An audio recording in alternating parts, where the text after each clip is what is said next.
Friend, आप अच्छे होंगे। आप सभी को हार्दिक अभिनंदन करता हूँ। आज हमको जानना है मैग्निफिकेशन क्या है, आवर्धन क्या है।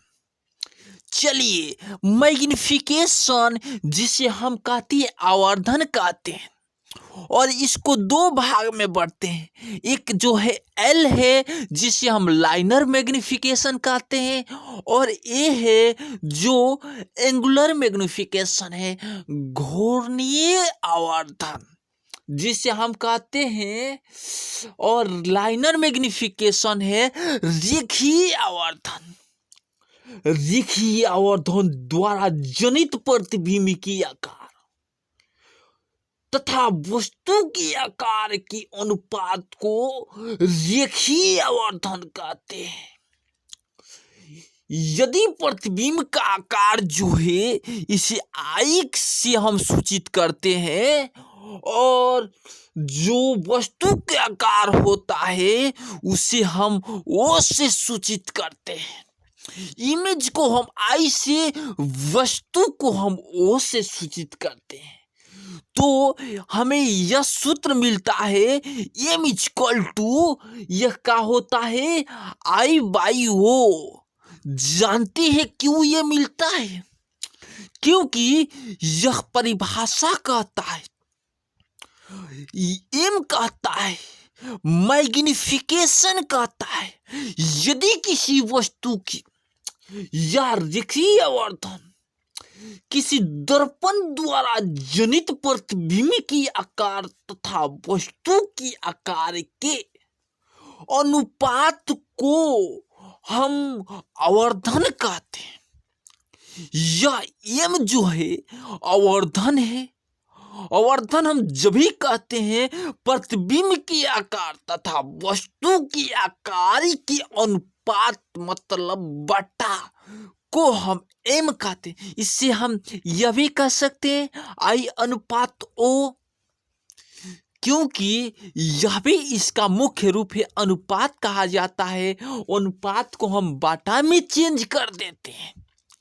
तो कहता है रेखीय आवर्धन किसी दर्पण के द्वारा जनित प्रतिबिंब के आकार तथा वस्तु के आकार के अनुपात को रेखीय आवर्धन कहते हैं। यदि प्रतिबिंब को हम आई से सूचित करते हैं तथा वस्तु को ओ से सूचित करते हैं, तो इसे हम लिख सकते हैं एम इक्वल टू आई अनुपात ओ, या उसे कह सकते हैं आई बाटा ओ। क्योंकि आई है प्रतिबिंब, ओ है वस्तु।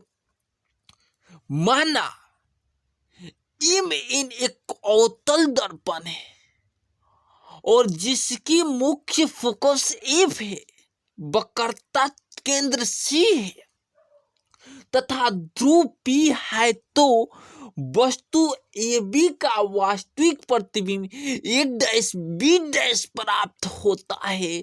तो वस्तु तथा प्रतिबिंब की ऊंचाई क्रमशः आई और ओ होता है।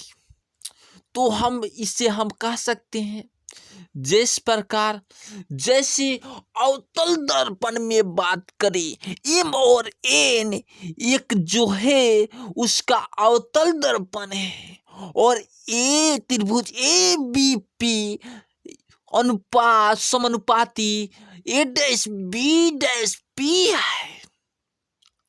तो ए बी बाटा A dash B dash equal to B P बाटा बी डैश पी है। ए बी वस्तु की ऊंचाई है जो ओ से सूचित करते हैं, ये भी जो प्रतिबिंब की ऊंचाई है जिसे हम आई से सूचित करते हैं।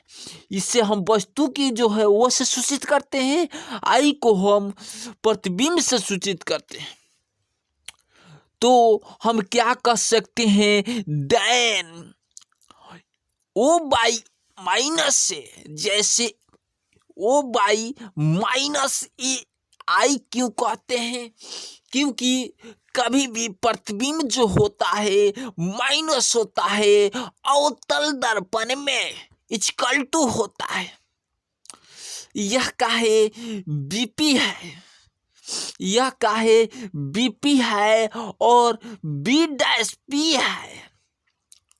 क्योंकि देखिए, एक मान लीजिए कहिएगा कि अवतल दर्पण नहीं बनाया जा रहा है, यह अवतल दर्पण टेढ़ा हो गया, कोई बात नहीं है, कोई बात नहीं है, इसमें कोई बात नहीं है, क्योंकि समझना है यह जो है ये अवतल दर्पण है। अवतल दर्पण तनी उठा रहता है और वो उठा हुआ भाग के द्वारा पॉलिश हुआ रहता है। इसे हम पी से सूचित करते हैं, इसे हम एफ से सूचित करते हैं, इसे हम सी से सूचित करते हैं।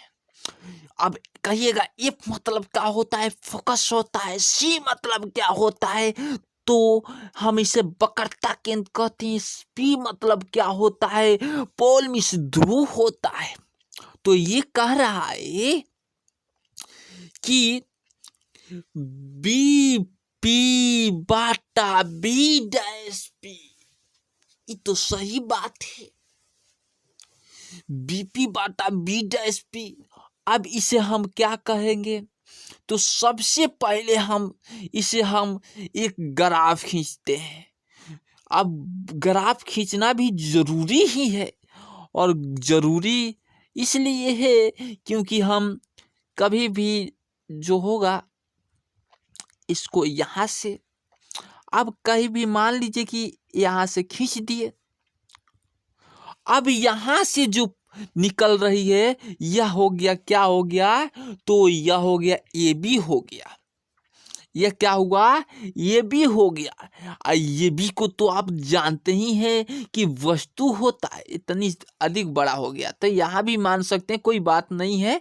चलिए, जब यह जाती है यहीं से मिला लीजिए, तो यह हो गया, मान लीजिए ए बी है, और ये है जो एम है और एन है, यह क्या है, अवतल दर्पण है।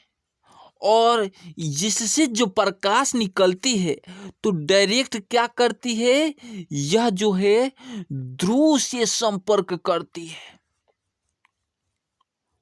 ध्रुव से संपर्क करती है।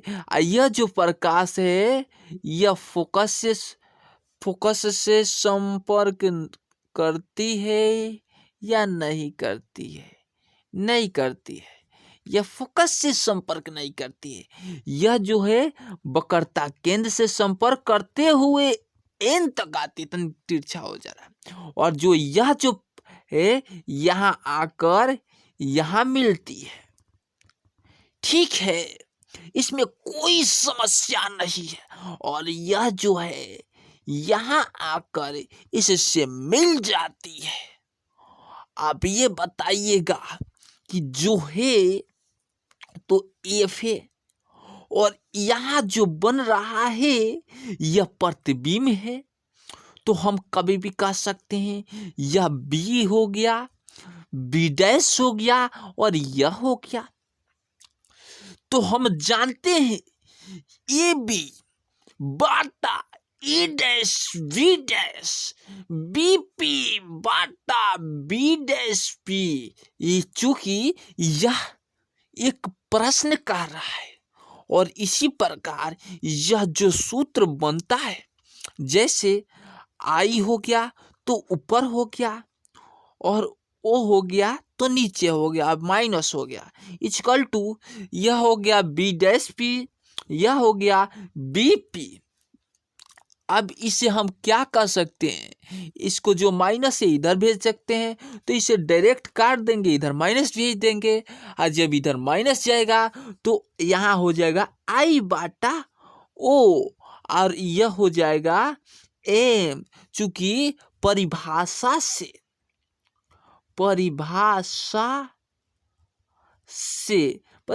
क्या कहता है, प्रतिबिंब की ऊंचाई तथा वस्तु की ऊंचाई के अनुपात या नियतांक को हम आवर्धन कहते हैं, ऊंचाई के अनुपात को हम आवर्धन कहते हैं।